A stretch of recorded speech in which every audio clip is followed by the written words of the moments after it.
I would agree with you. I think Jacksonville is the team to watch. They're hot at the right time, and that's all that matters in the NFL. If you're right at the hot time at the right time, you could win. All right.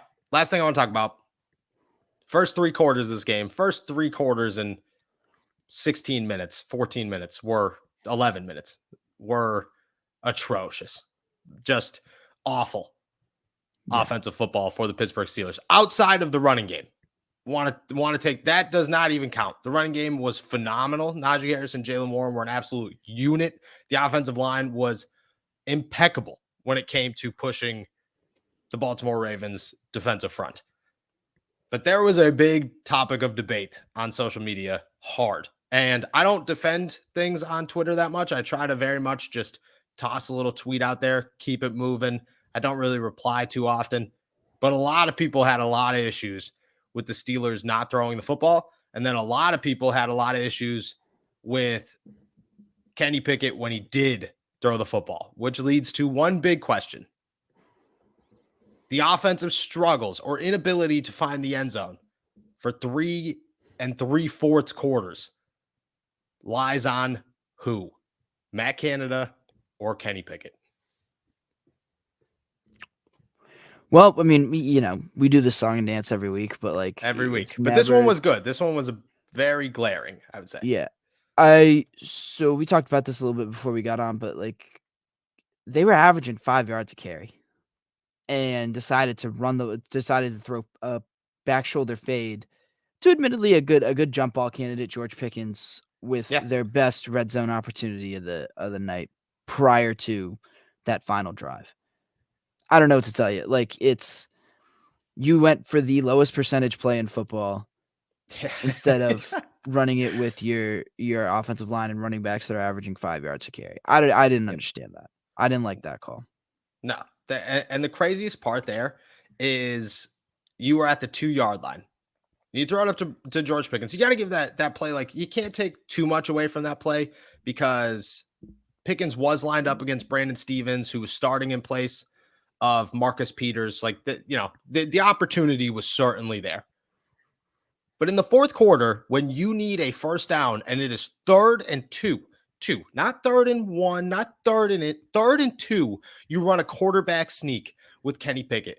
But you're in the goal line from the 2-yard line and you're not going to run the football at all. You're not let alone a quarterback sneak. You're not even going to try to do this. But late in the game, you have the faith in your offensive line to push somebody 2 yards.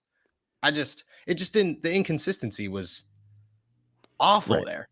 And just like you said, they were averaging 5 yards a carry. It was actually more than that. I think so. Najee finished the game averaging 5 yards a carry, and Jalen Warren finished the game averaging 6.3 yards a carry. So they were over 5 yards a carry. And the biggest concern for me, play calling wise, because I think Kenny Pickett deserves a lot of criticism for this performance as well, but we'll get into that, is you could probably count on one hand how many times they ran play action.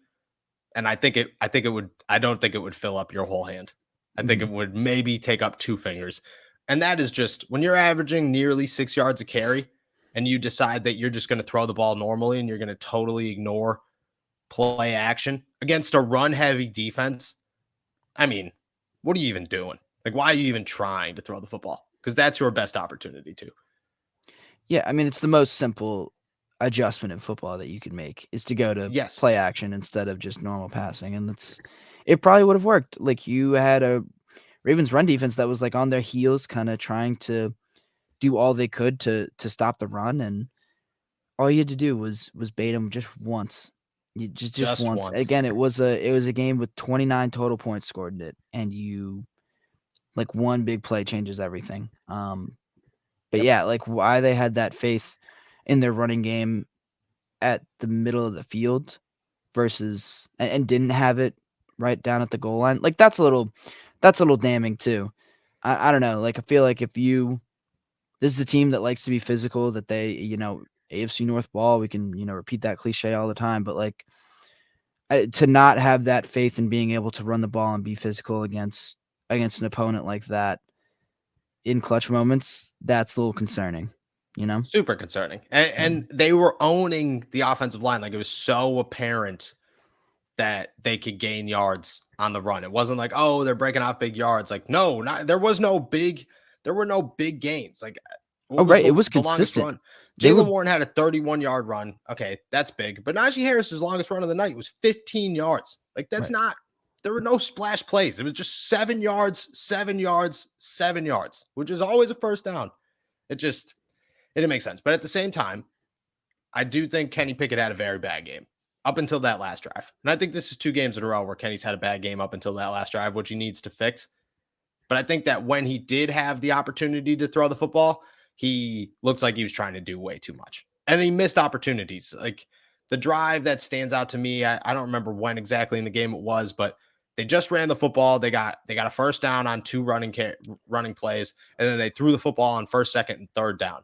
And on first down, Kenny Pickett misses George Pickens wide open in the middle of the field. On second down, he throws the ball to Deontay Johnson. He couldn't get the second foot in.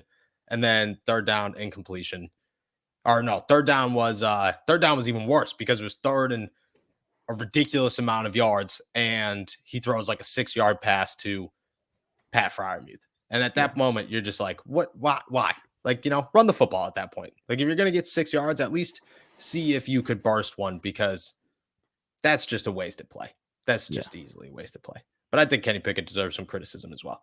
Oh, yeah, absolutely. I mean, he threw for 100 yards in the fourth quarter, like 68 for the rest of the game. That's not going to cut it. No. Even when the running game is working, we've talked about like the difference between being like running an effective offense versus running like a particularly prolific or high point scoring offense. I thought they were, for the most part, effective, and they kind of executed a game plan. But this isn't.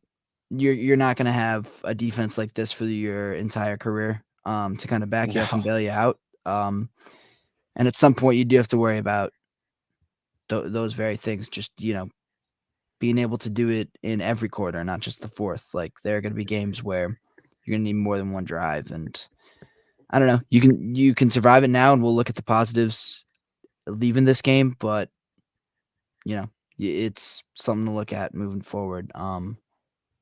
You need more than one touchdown and more than one drive to win football games. Yep, and the Steelers will figure that out, because you're not going to do that in the postseason, especially against the teams that they're going to play in the postseason. All right, guys, thank you so much for jumping on to another episode of All Steelers Talk. Make sure to subscribe to us on YouTube, youtube.com/All Steelers Talk. Find our audio anywhere you get your podcast. We will be back on Wednesday. Make sure to check out all of mine and Steven's work at allsteelers.com. Enjoy your Victory Monday. Peace.